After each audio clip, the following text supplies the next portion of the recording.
আজি আলোচনা কৰিবলৈ গৈ আছোঁ পাই প্লেটফৰ্মৰ বিষয়ে। পাই প্লেটফৰ্ম কি হয়?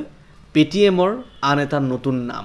চ' পেটিএমে এতিয়া নাম সলনি কৰি তৎ পোৱা নাই, কিন্তু কথা হৈছে কি পেটিএমৰ যে ইমান দুৰ্দশা চলি আছে, যে RBI একদম বেয়াকৈ পিটিছে পেটিএমক, কৈছে যে তহঁতে আৰু বেংকিং ছেক্টৰৰ পৰা ওলাই যা, বেংক তহঁতে চলাব নালাগে। চ' পেটিএমৰ কি দুখ আছিলে, পেটিএমে কি বদমাচি কৰিলে তেনেকুৱা, যাৰ কাৰণে নেকি RBI ইমান ডাঙৰ এটা ষ্টেপ ল'ব লগা বাধ্য হ'ল। এই গোটেইখিনি বস্তু এই ডিটেইল ভিডিঅ'টোত আলোচনা কৰিবলৈ গৈ আছোঁ। ভিডিঅ'টো শেষলৈকে চাই থাকক। Paytm. Paytm. Paytm. Paytm. Paytm. 2, 1.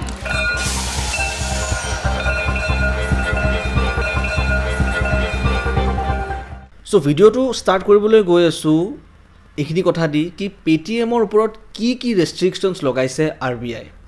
চ' প্ৰথমটো ৰেষ্ট্ৰিকশ্যন হ'ল কি পেটিএমক RBI পূৰা ষ্ট্ৰিক্টলি কৈছে এতিয়া কি 29 ফেব্ৰুৱাৰী 2024 পিছৰ পৰা আপোনালোকে কোনো ধৰণৰ নতুন কাষ্টমাৰ আৰু এড কৰিব নোৱাৰে নিজৰ পেটিএম পে'মেণ্ট বেংকছত।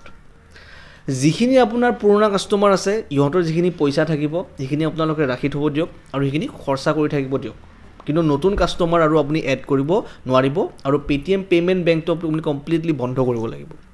থাৰ্ডটো হ'ল কি যিবিলাক ফাষ্টেগছ আছে ফাষ্টেগছবিলাক আপুনি ৰিচাৰ্জ কৰিব নোৱাৰিব। আৰু ছেকেণ্ডলি যিখিনি বেলেঞ্চ থাকিব সেইখিনি মই ক'লোৱে অলৰেডি, যিখিনি বেলেঞ্চ থাকিব সেইখিনি অলৰেডি আপুনি ৰাখিব পাৰিব।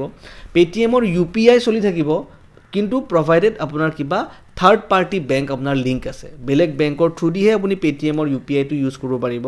তাৰপাছত আপোনাৰ যিখিনি QR কোড আছে বা মাৰ্চেণ্টবিলাকৰ দোকানবিলাকত যে আমি বক্সবিলাক দেখোঁ পেটিএমৰ, য'ত নেকি আমি স্কেন কৰোঁ, চ' সেইবিলাক চলি থাকিব, কিন্তু মাৰ্চেণ্টবিলাকে চাগে সেই QR কোড চ'ডবিলাক আপডেট কৰিব লাগিব পাৰে। তাৰপিছত কিবা যদি FD বা লোন পেটিএম পে'মেণ্ট বেংকত আপোনালোকৰ আছিলে সেইখিনি থাকিব দিব, সেইবিলাক আপোনাক যিখিনি যেতিয়া মেচিয়ৰ হ'ব আপোনালোকে নিশ্চয় পাব। কিন্তু নতুন কোনো ধৰণৰ ট্ৰানজেকশ্যন বা মানি যদি আপোনাৰ তাত কোনোবাই পঠায় বা পইচা যদি কোনোবাই পঠায় 29 ফেব্ৰুৱাৰীৰ পিছৰ পৰা কোনো আপোনাক পইচা পঠাব নোৱাৰিব কিন্তু পেটিএম পে'মেণ্ট বেংকত। চ' এইখিনি বস্তু ৰেষ্ট্ৰিকশ্যন, এইখিনি ষ্ট্ৰিক্ট ৰেষ্ট্ৰিকশ্যন দিছে RBI পেটিএম পে'মেণ্ট বেংকৰ ওপৰত। চ' এই গোটেইখিনি যে ৰেষ্ট্ৰিকশ্যনছ যে RBI দিলে, কিহৰ কাৰণে দিলে? এনেকুৱাতো নহয় কি RBI হঠাৎ একদিন উঠিলে এষাৰ পালে আৰু ক'লে যে পেটিএম তহঁতে আৰু কালিৰ পৰা চলাব নালাগে বিজনেছ, তহঁতে বেংকিং চলাব নোৱাৰ, তহঁতে বেংকিং ছেক্টৰৰ পৰা আউট হৈ যা। তেনেকুৱা নহয়। একচুৱেলি পেটিএম পে'মেণ্ট বেংকক বহুতবাৰ চান্স দিয়া গ'ল RBIৰ তৰফৰ পৰা। ইহঁতি বহুত ৰুল ভায়লেট কৰিছে, যাৰ কাৰণে RBI বাৰম্বাৰ ইহঁতক কৈছিলে পেটিএম পে'মেণ্ট বেংকক কি আপোনালোকে এইবিলাক বস্তু ভাল কৰি লওক, ৰেক্টিফাই কৰি লওক, বাট পেটিএম পে'মেণ্ট বেংকে সেই কথাষাৰ নুশুনিলে। চ' কি কি ঘটনা ঘটিছিলে যাৰ কাৰণে পেটিএমৰ আজি এই অৱস্থা হ'ল, এই গোটেইখিনি বস্তু মই কৈ আছোঁ, আপোনালোকে শুনিব। পেটিএম এষ্টাব্লিছ হৈছিল 2017ত, 2017 চনত পেটিএম আহিলে আৰু পেটিএমৰ IPO লঞ্চ হ'ল 2018ত। আৰু 2018 চনত যোনটো পেটিএমৰ IPO লঞ্চ হৈছিলে বা আহিছিলে সেইটো তেতিয়াৰ টাইমত হাইয়েষ্ট ইছ্যু চাইজ থকা IPO আছিলে। অ'কে, চ' তেতিয়াৰ টাইমত অ'পেনিং প্ৰাইচ আছিলে 1950, 1950ত অ'পেন হৈছিলে পেটিএম। এতিয়া নেকি য'ত কাৰেণ্টলি পেটিএম 400 বা 407 সেনেকুৱা প্ৰাইচত পেটিএম বৰ্তমান চলি আছে। RBI কি দেখিলে কি পেটিএমে যিখিনি RBIৰ নেকি KYC নৰ্মছ থাকে বা যিখিনি বেংকৰ যিখিনি KYC নৰ্মছ থাকে সেইখিনি বস্তু পেটিএমে মানি চলা নাই বা সেইখিনি কৰোৱা নাই নিজৰ কাষ্টমাৰৰ পৰা। নেক্সট ডে এণ্ড যোনটো বেলেঞ্চ থাকিব লাগে, at the and of the day আপোনাৰ যোনটো বেলেঞ্চ থাকিব লাগে ৰিমেইনিং বেলেঞ্চ, সেইখিনি কাষ্টমাৰবিলাকে মেইনটেইন কৰিছেনে নাই RBI, সেইখিনি পেটিএম বেংকে সেইখিনি বস্তু মনিটৰ কৰা নাই। চ' এই দুটা বস্তু বহুত বেংকিং ছেক্টৰটোৰ কাৰণে এই দুটা বস্তু বহুত মানে মেটাৰ কৰে। চ' সেইকাৰণে RBI ক'লে কি এই দুটা বস্তু আপোনালোকে আমাক ৰেক্টিফাই কৰি দিয়ক, যেতিয়ালৈকে ৰেক্টিফাই নহয় নতুন কোনো ধৰণৰ কাষ্টমাৰ আপোনালোকে আনিব নোৱাৰে।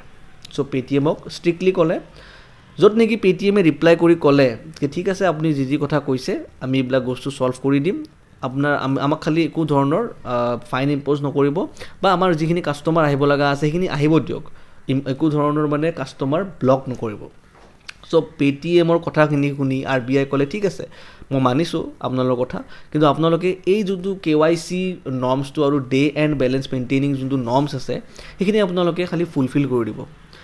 চ' এইবাৰ অক্টোবৰ 2021 চনত RBI কি পালে কি পেটিএমে ফল্ছ ইনফৰমেশ্যন দিছে RBIক অ'কে পেটিএমে ফল্ছ ইনফৰমেশ্যন দিছে কি আমি এইবিলাক চব কাম কৰি লৈছোঁ এতিয়া আপুনি যি কথা কৈছিলে এইবিলাক চব আমি মানি ল'লোঁ আৰু আমি চব ৰেক্টিফাই কৰি দিছোঁ চ' ফল্ছ ইনফৰমেশ্যন দিলে RBIক চ' সেইকাৰণে RBI গম পালে বস্তুটো এইবাৰ RBI কি কৰিলে ক'লে যে নাই তহঁতি এইটো বহুত বেয়া কাম কৰিছ আপোনালোকক এটা ফাইন দিব লাগিব আৰু ফাইনটো হৈছে 1 crore চ' 1 crore ফাইন লগাই দিলে পেটিএমৰ ওপৰত RBI so' well and good পেটিএমে পে'ও কৰিলে ফাইনটো চ' এইবাৰ RBI ভাবিলে কি চাগে এইবাৰ পেটিএমে যিখিনি আমি দিছিলোঁ নৰ্মছখিনি পালন কৰিবৰ কাৰণে এইবাৰ চাগে কৰিব চ' এইবাৰ আৰু এক বছৰ পিছত আহোঁ আমি মাৰ্চ 2022 চনত মাৰ্চ 2022ত কি হ'ল RBI এইবাৰ এইটো পালে কি ডাটা শ্বেয়াৰিং যিখিনি কমপ্লায়েন্স থাকে বা ৰুল থাকে সেইখিনি পেটিএমে মানা নাই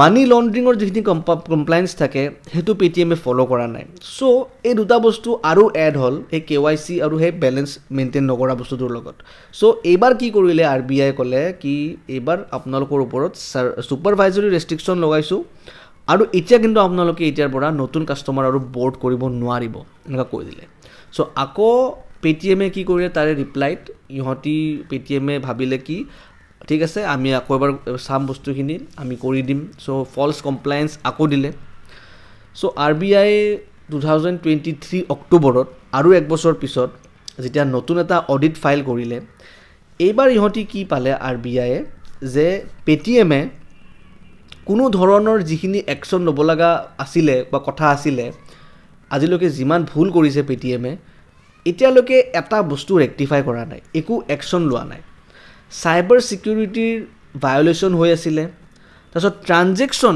অ'নাৰৰ যোনটো ট্ৰানজেকশ্যন হয় সেইটো আইডেণ্টিফাই কৰিব পৰা নাই পেটিএমে যে এইটো ক'ৰ পৰা পইচাটো আহিছে IP এড্ৰেছ মিচিং হৈ আছিলে SMS-ৰ ডিলে চাইবাৰ ছিকিউৰিটি ইনচিডেণ্ট কেতিয়াও ৰিপৰ্ট কৰাই নাই চাইবাৰ ছিকিউৰিটিত যে কিবা যে গোলমাল হৈ আছে পেটিএমে কেতিয়াও RBIক ৰিপৰ্ট কৰা নাই তাৰপিছত এণ্ড অফ দ্য ডে যোনটো বেলেঞ্চ মেইনটেইনিঙৰ কথা আছিলে সেইটোও পেটিএম পে'মেণ্ট বেংকে কৰিব নোৱাৰিলে so' cross and cross of transaction হৈ আছিলে পেটিএম পে'মেণ্ট বেংকত বাট তাৰে হিচাপ দিব নোৱাৰিলে পেটিএমে RBIক আৰু সেই ট্ৰানজেকশ্যনবিলাক ইমান বেছি হৈ আছিলে কি যোনখিনি এটা ইম্প'জ লিমিট থাকে সেই ৰেগুলেটৰী লিমিটটো পাৰ কৰি দিলে পেটিএমে আৰু তাৰে কোনো হিচাপ নাই চ' মানি লণ্ড্ৰিংটো তেনেকুৱা বাঢ়ি গৈছিলে লগতে মানে ক'ৰ পইচা ক'ত গৈ আছে সেইবিলাক পেটিএমে উত্তৰ দিব পৰা নাছিলে আল্টিমেটলি কাৰোবাৰ ব্লেক হোৱাইট হৈ আছিলে চ' এইবিলাক গোটেইখিনি বস্তু চালি জাৰি পেটিএমক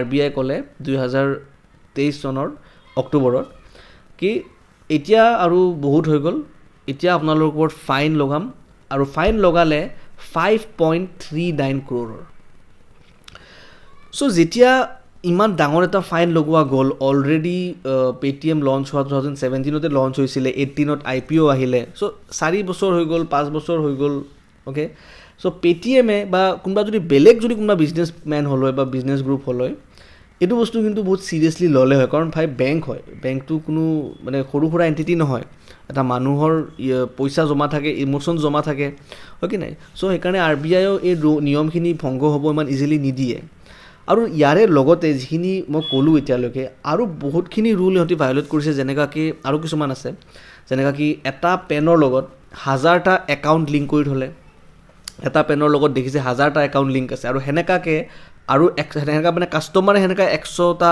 1000টা সেনেকুৱা কাষ্টমাৰে আছে তাৰপিছত লগতে যোনটো বেচিক KYC প্ৰচিডিউৰ যোনটো মানে নাম হওক এড্ৰেছ হওক কিবা হওক সেইবিলাক পৰ্যন্ত পেটিএমে কৰা নাই ফৰ পে'মেণ্ট বেংকছ তাৰপাছত যোনটো আমাৰ KYC যোনটো এণ্টি মানি লণ্ড্ৰিঙৰ যোনটো KYC থাকে সেইটো ফিল আপ কৰোৱা নাই কেতিয়াও আৰু আউট অফ 35 crore ৱালেট অকল বোলে মানে 4 crore নেহে কিবা বোলে অকল এক্টিভ ৱালেট আছে চ' 35 crore ৱালেটত অকল 4 crore নে 3 crore ৱালেটহে বোলে এক্টিভ আছে চ' আল্টিমেটলি এই গোটেইখিনি বস্তু চালি জাৰি RBI এইটো ক'লে পেটিএমক কি আপোনালোকে আৰু পে'মেণ্ট বেংক চলাব আপোনালোকে নোৱাৰে বেংকিং বস্তুটোৰ পৰা আপোনালোকে ছাইড হৈ যাওক আপোনালোকে বেংক চলাব আপোনালোকে নোৱাৰে চ' আল্টিমেটলি 31 জানুৱাৰী 2024 চনত ন'টিচ দিলে পেটিএমক কি 29th of February 2024 পিছৰ পৰা আপোনালোকে কোনো ধৰণৰ নতুন কাষ্টমাৰ আনিব নোৱাৰে